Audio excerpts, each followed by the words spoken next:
Sage Wanderer here, coming at you from my shotgun shack in the Texas Outback. So I'm bringing you a story today from Houston, Texas. You may have heard about this story in the past, but now you're going to hear the rest of the story. Dun dun dun! The story starts on January 28th, 2019, when a Houston Police Department's narcotics squad, I call them an assault team, serve a no-knock warrant on a house where they claim heroin is being distributed from. Now, when the smoke clears, the middle-aged couple that lived at 7518 or 7815, excuse me, my dyslexia was kicking in. The couple that lived at 7815 Harding Street, when the raid was done, were both dead from gunshot wounds sustained after they supposedly shot at the entrance team, and they were summarily killed along with their family pet. So we've got a man and a woman, white couple in their mid-50s, both dead in their own home at the hands of a Houston police force assault team. Now, you know, we wouldn't probably even know about this if it wasn't for citizen activists who wouldn't take no for an answer. You know, immediately upon this incident occurring, the entire police department galvanized together in support of these officers who served this no-knock warrant and killed this couple in their own home. To the point where when people started asking questions and when citizen journalists like Justin Pulliam started requesting Freedom of Information Act documents from the police department, kind of finding out, why they thought these people were drug dealers when in fact no heroin was found on the property at all. Only a small amount of personal use marijuana was found after they raided this house and killed this couple. And so Justin Pulliam, along with a lot of other Houston area First Amendment YouTubers, started doing stories on this, digging deeper. The family refused to accept that the police story that their family members were involved in heroin.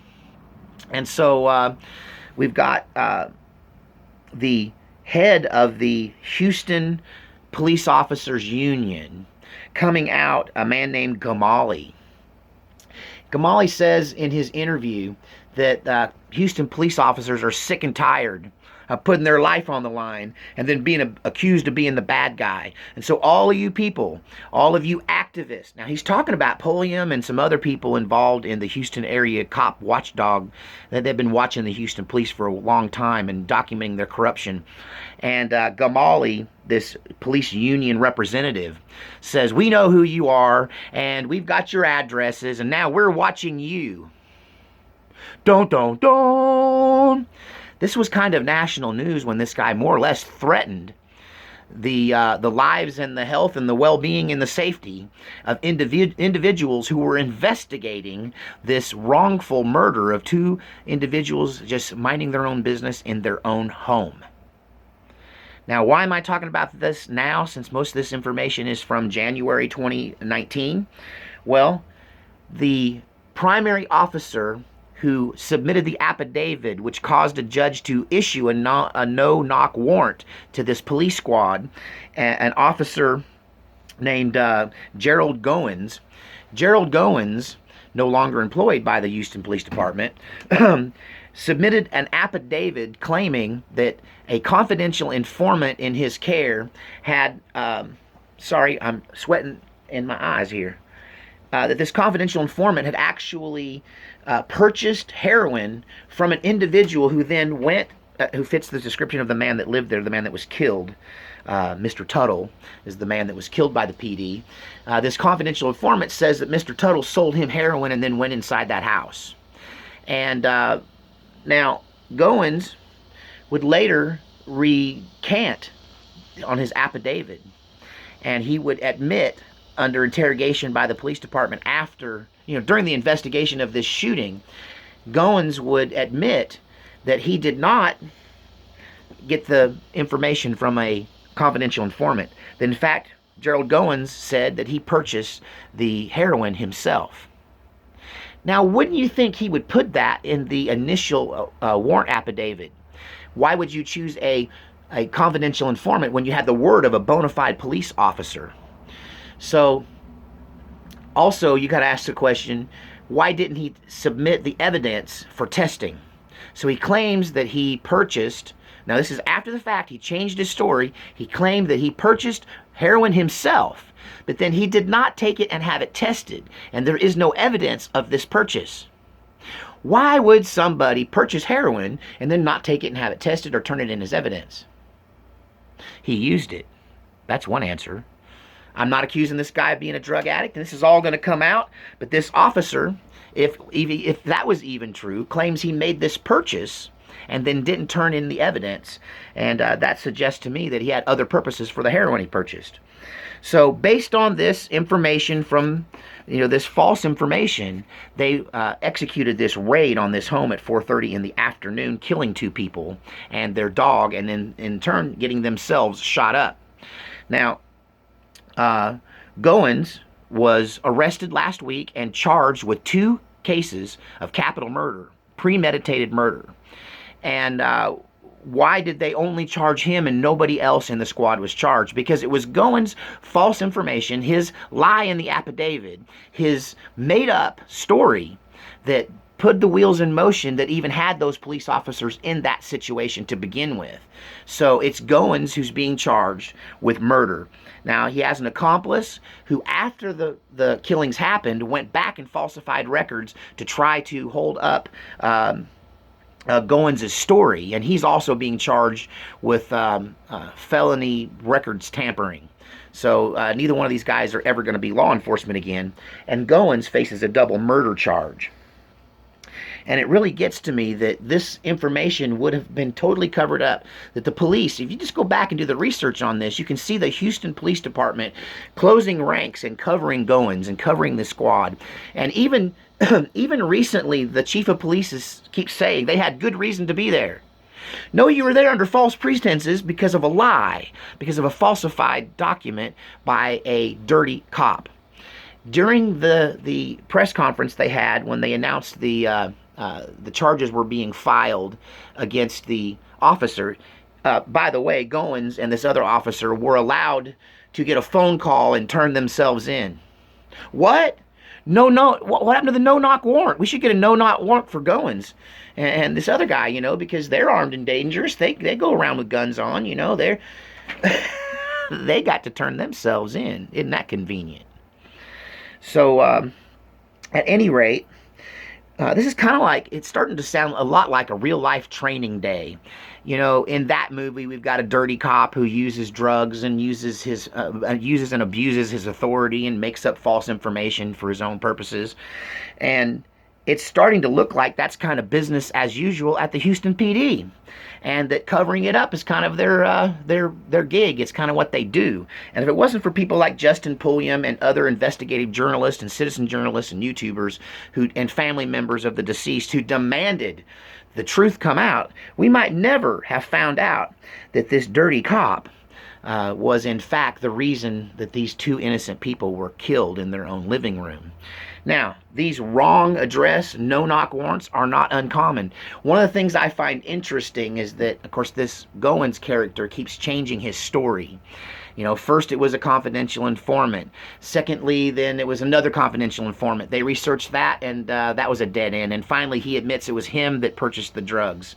But then he was like, I'm still not sure whether the guy we shot was the guy I bought the drugs from or not. Like, he admitted that he wasn't sure he could ID the guy as the same guy, and he was going off of the house. When you show the pictures of this neighborhood, they're like tract homes, and they're like back from the 30s or 40s or 50s, and they're little cottages, and they're all the same. Every house on the block looks the same.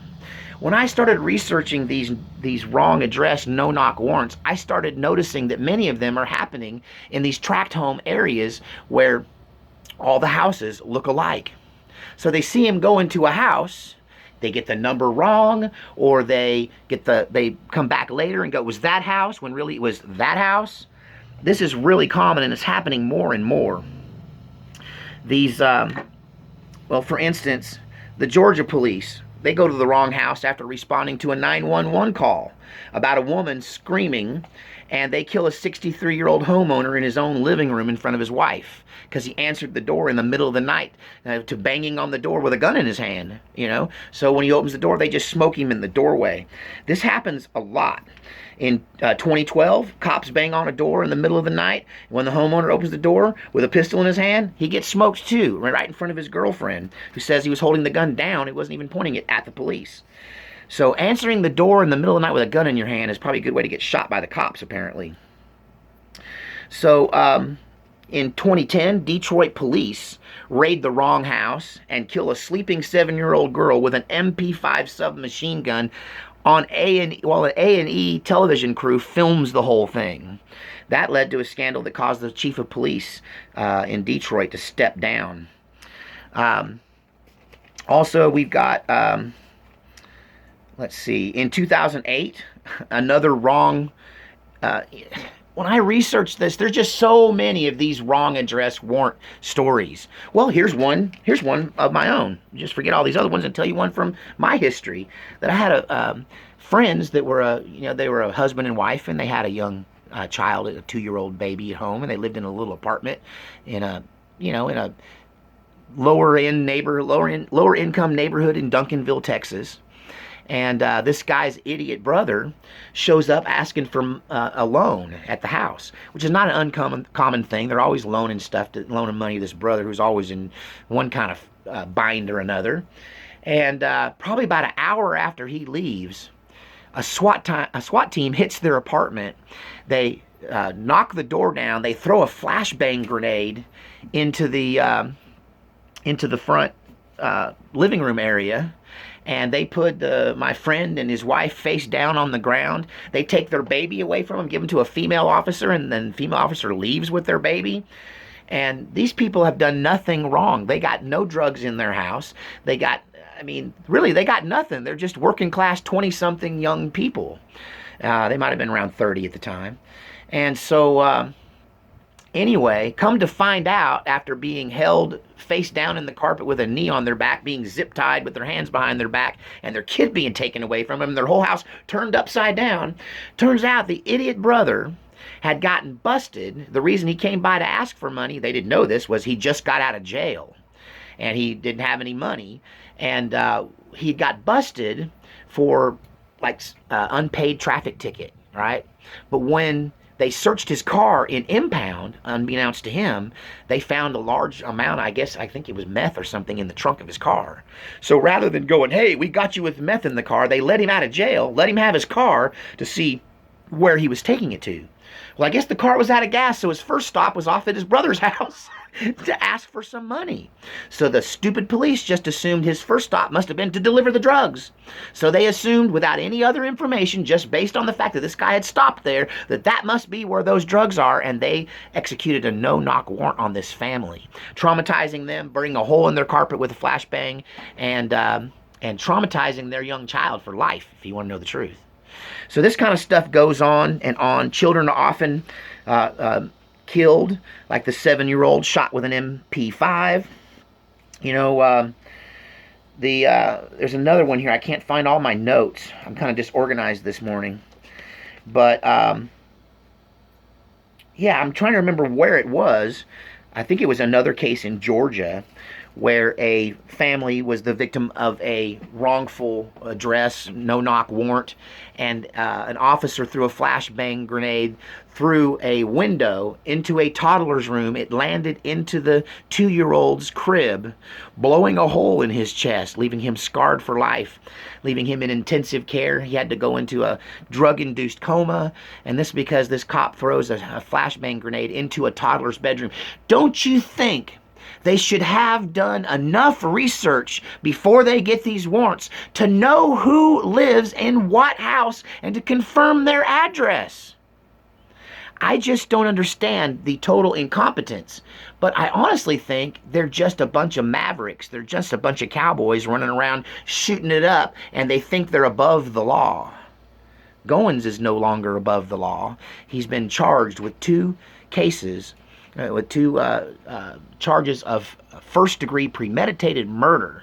because he falsified and rightfully so. This guy should, I think, get the death penalty for what he did. And the big question is, why did he do it? Was it a simple case of incompetence? Did he buy drugs from somebody and couldn't remember where the guy actually lived or where he went to? Did he just get the houses mixed up? Is there something more to this?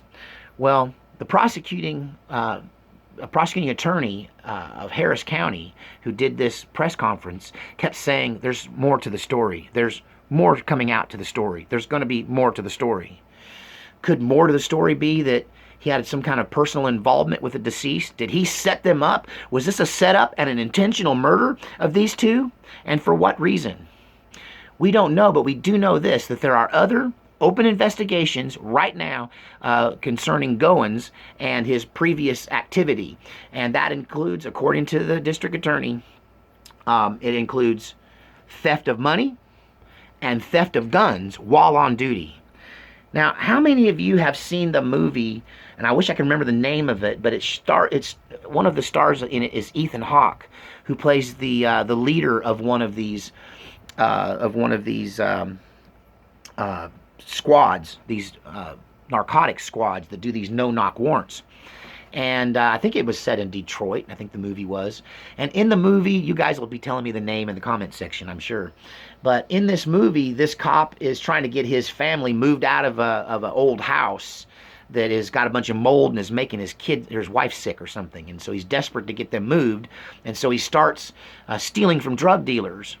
And this is kind of their MO, you know. They just hit these no-knock warrants. They go in, they ice everybody, they take the money, and they process the drugs. Or some of them take some of the drugs and some of the money. Sometimes they do this without it even being on record, without a warrant. They just go and rip off these drug dealers. And, you know, the fact of the matter is, when you've got police that are making, you know what, $30,000, $35,000 a year, and they're processing hundreds of thousands of dollars in cash, some of it's inevitably going to go missing. It's human nature. But we have to police that stuff, and we can't let people continue to stay on the force and get away with this. And it's because who can police themselves? I mean, it's really a case of putting the fox in charge of the hen house. You're going to allow police officers to police themselves? Cops are going to stick together. Cops are going to back cops, you know. That thin blue line is actually pretty thick, and they got each other's back all the time, right or wrong, good or bad. And that was the case in this story as well. And there's been a vast cover-up. And I think there will be more arrests for people falsifying documents and records and covering things up. And the things that this Gamali character from the Houston Police Officers Union, that guy, I don't know. He should be held accountable for threatening people. You know, if it wasn't for the citizens of this country asking questions, if it wasn't for the citizens of Harris County, Texas asking questions, we might never find out that Goins was a dirty cop who's probably not the first time. I mean, well, he's never been promoted because of his multiple officer-involved shooting on his record, and the many complaints against his ethics. So this guy was a known dirty cop who was being coddled and taken care of and protected by the Houston Police Department until he wasn't. And really, if it wasn't for citizen journalists and the family demanding answers, we might never know what really happened to Tuttle and Nicholas, and they might have been forever labeled as drug dealers when they were nothing of the sort. God save our republic.